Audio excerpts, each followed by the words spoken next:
lotado, 16 mil pessoas, 16, fazia 30 anos que não lotava o Jacone, 16 mil pessoas, e o Grêmio perde 2-0 pro Bahia. Toma um banho de bola do Bahia, 2 gols do Tassiano. Eu gosto do Tassiano, não mantiveram o Tassiano do Grêmio. O Tassiano recebeu um aumento salarial, uma proposta de aumento salarial no Bahia, liberaram o Tassiano para ir pro Bahia. O Tassiano liquida o Grêmio hoje. Gente, o que a gente viu, o que a gente não viu, foi horroroso. Foi horroroso. Foi horroroso 3 vezes. E pior que isso, o Grêmio vai voltar a se preocupar com a zona de rebaixamento. Eu achei que eu não ia mais falar isso. Eu vou dizer para vocês de novo, o Grêmio não vai cair. Não vai cair. O Grêmio não vai cair, mas vai se preocupar. Vai pagar caro uma derrota como a de hoje. Vai pagar caro uma derrota como a de hoje num estádio que era nosso. Nós estávamos jogando em casa. A mesma coisa que jogar na arena e perder. Eu não tô bem. Não tô legal. Porque eu não posso estar legal. Porque eu tô pensando e tô na pele do torcedor do Grêmio que tá saindo do Jacone agora, que vai encarar 2-3 horas de estrada, seja qual o seu destino. Tem gente que vai encarar mais, porque vem de mais longe, mas que foi lá, que pagou passagem, que pagou alimentação, que pagou ingresso, pra ver esse papelão! Papelão! E agora não me venham dizer, não, o foco é na Libertadores contra o Fluminense na terça-feira. É óbvio que tem que classificar contra o Fluminense. É óbvio que passou a ser obrigação. É óbvio que eu sei que o Grêmio tem a vantagem de jogar pelo empate. Mas se fizer o que fez hoje, de se retrancar contra o Fluminense no Maracanã, perde a classificação.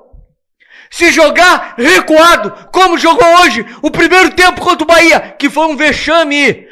Eu digo a ti, torcedor do Grêmio, eles têm que pedir desculpa pra ti. Eu te peço desculpa pelo vexame que nós, gremistas, vivenciamos hoje no estádio Alfredo Jaconi. Aliás, deveriam te devolver o dinheiro do ingresso.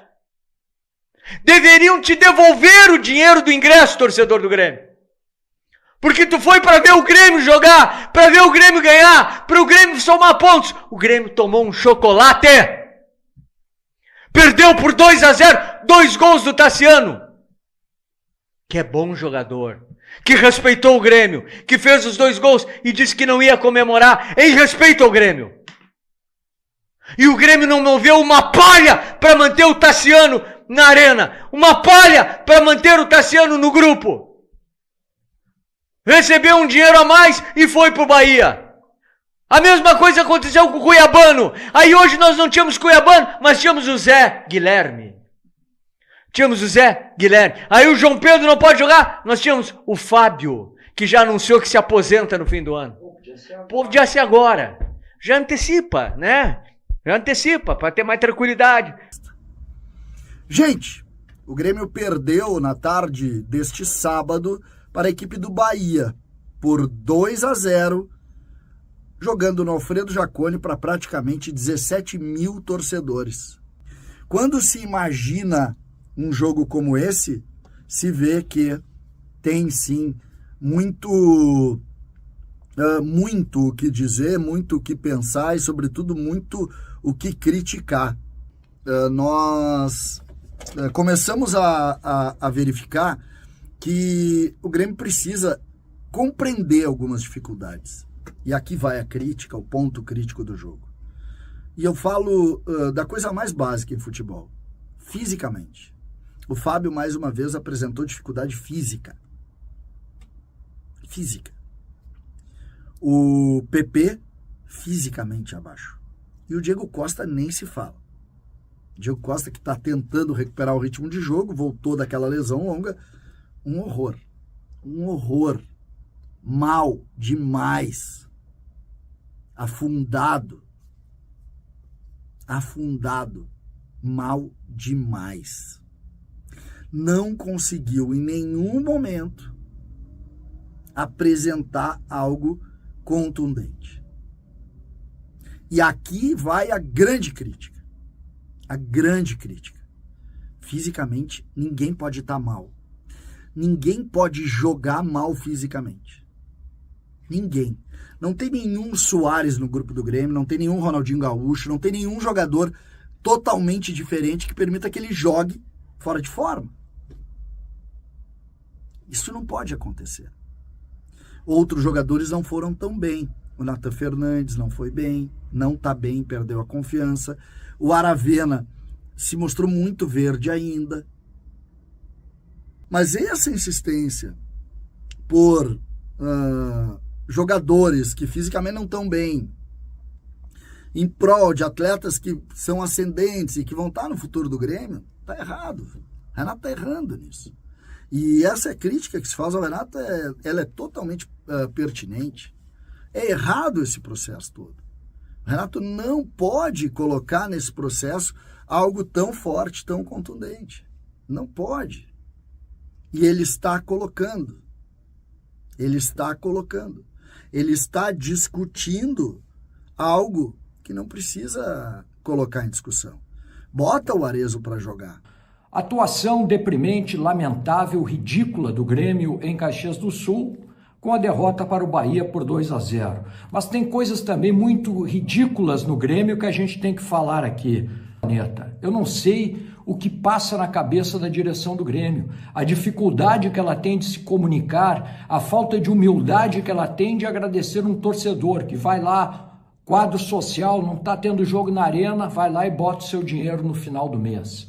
Depois vamos para a entrevista coletiva do Renato, entrevista onde o Renato ele sempre consegue abrir uma janela para discutir com os repórteres, só que os repórteres não têm condição de ter a réplica. Então faz a pergunta, toma a porrada e não tem condição nenhuma de fazer a réplica. Eu achei uma entrevista que não acrescentou absolutamente nada, não explicou porque perdeu, ele nunca sabe porque perde, se alinhou ao Tite, não deveria, para que se alinhar ao Tite? Vocês acham que o Tite iria se alinhar, o Grêmio, o Flamengo e o Tite iriam se alinhar ao Grêmio em alguma reivindicação? Claro que não, gente, claro que não. Então, não gostei da entrevista coletiva do Renato, mas tem gente que gostou sem problema algum. O Grêmio dentro de campo, uma gororoba, um time esculhambado dentro de campo. E eu estou sim preocupado com o Campeonato Brasileiro. Estou muitíssimo preocupado com o Campeonato Brasileiro, diferente do Renato, que diz não estar preocupado. Aqui, ó, duvido. Preocupação muito grande com esse Campeonato Brasileiro que é traiçoeiro. A torcida do Grêmio, ela está muito preocupada. Então vamos buscar essa classificação na Libertadores na terça-feira, lá no Maracanã contra o Fluminense, e aí vai ter um tempo de Libertadores, vão ter que focar total. Chega de botar esses jogadores reservas em campo. Chega de Fábio, José Guilherme, com todo respeito, Nathan Fernandes, que entra em campo achando que é quem? Tá se achando protagonista e não consegue nem ser coadjuvante, Nathan Fernandes. Não está jogando absolutamente nada. Então chega, ninguém aguenta mais. Aí é Natan Pescador, é Duqueiroz, é PP que se arrasta em campo. E tem um monte aí, né? Tem um monte, né? Vocês já sabem. Então o Grêmio precisa colocar em campo o que tem de melhor para se afastar dessa maldita região ali perigosa de ter que olhar para baixo na tabela de classificação. Quem gostar, gostou. Quem não gostar, eu respeito, mas é a minha opinião. É a minha opinião. O Grêmio foi lamentável, deprimente hoje em Caxias do Sul e a direção do Grêmio desrespeitou a sua imensa torcida. Bom final de semana. Claro que a gente tem que considerar, e eu considerei muito isso principalmente no primeiro tempo, o fato de que o Grêmio jogou hoje com time reserva. A gente não pode tirar isso do contexto, sem dúvida alguma. Agora, o primeiro tempo é um primeiro tempo em que o Grêmio ainda tentou ajustar a marcação, em que o Grêmio procurou espaço, em que o Grêmio tentou finalização. E aí o Bahia conseguiu num detalhe, e eu sei que o Bahia teve mais posse de bola, eu sei que o Bahia teve mais volume de jogo, mas no detalhe o Bahia fez um gol. Que para mim foi atrapalhada ali entre Rodrigo Eli, entre o goleiro Kaique e entre o lateral Fábio, mas saiu o gol do Bahia, isso a gente não pode tirar de contexto. Aí chega o segundo tempo, eu anotei algumas coisas aqui na minha caderneta, ó, anotei aqui. Como é que tu coloca o Nathan Pescador esperando que tu vai virar um jogo? Porque quando o Renato foi pro intervalo, O Renato, e passa muito pelo Renato hoje o jogo. Eu não sei o que o Grêmio pretende com o Natan Pescador. Eu não sei se eles têm esperança que o Natan Pescador possa pegar vitrine jogando. Não, ele é o tipo de caso que quanto mais ele aparece, menos ele vale. Menos é a possibilidade de alguém querer levar o Natan Pescador. Porque ele é muito fraco. Ele é inoperante. Ele é insuficiente. Ele não acerta passe. Ele não marca. Ele teve uma finalização numa jogadaça do Monsanto. Diego Costa, isso eu anotei aqui também. Ele não tem ritmo. Então não interessa se é o Diego Costa, sabe por quê, senhores? Porque teve um momento recente que o Renato perguntou assim: vocês não querem que eu ponha o JP, vocês querem que eu ponha quem? Ele terminou um Grenal botando o Rodrigo Eli de centroavante, mas agora ele tem o Arezo. O Arezo entrou agora no final do jogo, e em pouquíssimas chances o Arezo mostrou que pelo menos no atual momento do Diego Costa, ele não pode pegar banco. Porque ele entrega mais, ele tem mais saúde, ele tem mais disposição, ele tem mais explosão. O Diego Costa é fantástico. A gente adora o Diego Costa. Mas o Diego Costa hoje, ele tranca o Grêmio. Porque sabe o que o Diego Costa fez no tempo que ele teve em campo? Ele tomou cartão amarelo. Ele deu carrinho. Ele tentou combater a jogada corporal com o zagueiro. Mas ele não teve brilhantismo nenhum como centroavante. Mas isso o Renato tem que enxergar. Por que o Arezo estava, 3, 4 jogos que ele sequer aparecia para jogar? Então não tem mais justificativa. Hoje, eu concordo com o Renato que se fosse o melhor não era botar o Cristaldo no jogo. E eu torço muito que no jogo da terça-feira, lá contra o Fluminense, o Mano não acerte a estratégia. Porque se o Mano acertar a estratégia, o Renato não busca mais. Se o adversário encaixar a estratégia, o Renato tem dificuldade de conseguir entender por onde que ele pode buscar o fio da meada. Ele se perde na história. E hoje aconteceu isso. Isso aconteceu contra o Fluminense com o Paulo Henrique Ganso. O Renato não entendeu que não dá para deixar o Ganso jogar sozinho. No caso do Bahia era o Everton Ribeiro.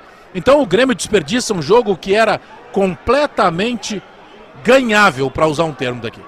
O jogo de hoje era jogo para ganhar, era jogo para o Grêmio começar a olhar para a primeira parte da tabela de classificação do Campeonato Brasileiro e poder focar só na Libertadores. O Arezo só entrou depois dos 2-0. Foi exatamente isso. Quando o Grêmio tomou o segundo gol, o que fez o Renato? Chamou o Arezo e o Cristaldo. Mais que a gente se empolgue com as coisas que aconteçam no Grêmio, nós não podemos tirar desse contexto que o Grêmio corre um risco de ser rebaixado no Campeonato Brasileiro. E hoje poderia ter dado um passo que acabou não dando.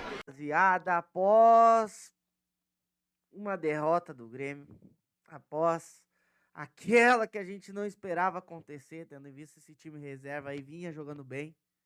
Hoje não fez um jogo desprezível, mas tivemos erros, tivemos muitos erros e os erros têm que ser colocados na mesa.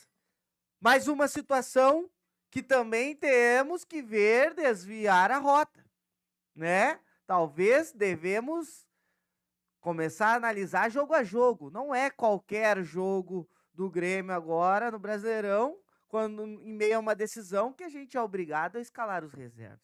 Eu sei, a gente não reclamou quando o Grêmio ganhou. Não reclamou porque o Grêmio ganhou e porque o Grêmio vinha jogando bem e que o Grêmio vinha conseguindo os resultados. Mas não é porque a gente não reclamou que agora a gente não pode rever. O Grêmio não pode rever essa situação, porque perder no Brasileirão não é bom, ainda mais para um time que está precisando de pontos. O fato é que a gente está precisando de pontos e o Grêmio não pode se dar ao luxo, por exemplo, de poupar o time inteiro e botar somente reserva, né, rapaziada?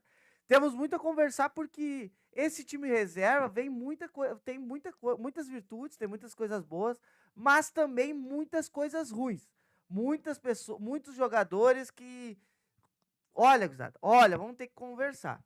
O Grêmio que faz um primeiro tempo muito abaixo, né, gurizada? Muito abaixo, deixou o Bahia jogar. Dentro de sua casa, não interessa o time que o Grêmio estiver jogando. Não interessa se o Grêmio estiver com o sub-20, sub-15, com reserva ou não reserva. Não interessa. O Grêmio tem que jogar como mandante. O Mirma está fora, não interessa. Tem que jogar como mandante, tem que tomar as ações do jogo. Não dá para acontecer igual aconteceu no primeiro tempo do jogo de hoje, tá? Eu tenho 2 jogadores, tá, gurizada, que eu tô com... que me dá, assim, ó, uma ânsia, sabe, de lembrar. Eu tenho 2 jogadores que eu não consigo entender o que tá acontecendo com eles, tá? 2 jogadores que erraram tudo no jogo hoje. Um deles não errou, teve sequência no segundo tempo, ainda, né, ainda não errou tudo, não dá pra dizer que errou tudo, mas Nathan Fernandes, gurizada, o que acontece com o Nathan Fernandes? O atacante aquele do ano passado que encantou os nossos olhos. O que acontece com Nathan Fernandes? O que acontece com o PP, gurizada? Encantou os nossos olhos o ano passado e não consegue hoje jogar no time reserva do Grêmio. Eu tinha uma antes do jogo. Eu tinha uma aflição antes do jogo. Eu só tinha uma aflição antes do jogo. E não foi o problema do jogo. Inclusive, não foi nem o problema e, inclusive, se fez o melhor da partida, na minha visão. O jogador que eu tinha como aflição desse time reserva aí, o Miro não pode cobrar o time reserva. Não, beleza, mas eu cobro o Grêmio, né? A gente precisa pontuar, a gente precisa sair dessa zona chata ali, que é uma zona que tu perde uma, tu já tá lá dentro, tu perde uma, empata outra, tu já tá lá na zona, entendeu? Mas a gente tem que pontuar, né, gurizada? A gente precisa pontuar os erros. Né, gurizada? Não pode. Eu gosto muito do Tassiano. O Tassiano foi um grande jogador no Grêmio, mas a gente não pode tomar 2 gols do Tassiano, né, gurizada? Não pode tomar 2 gols do Tassiano. Não dá, né? Não dá.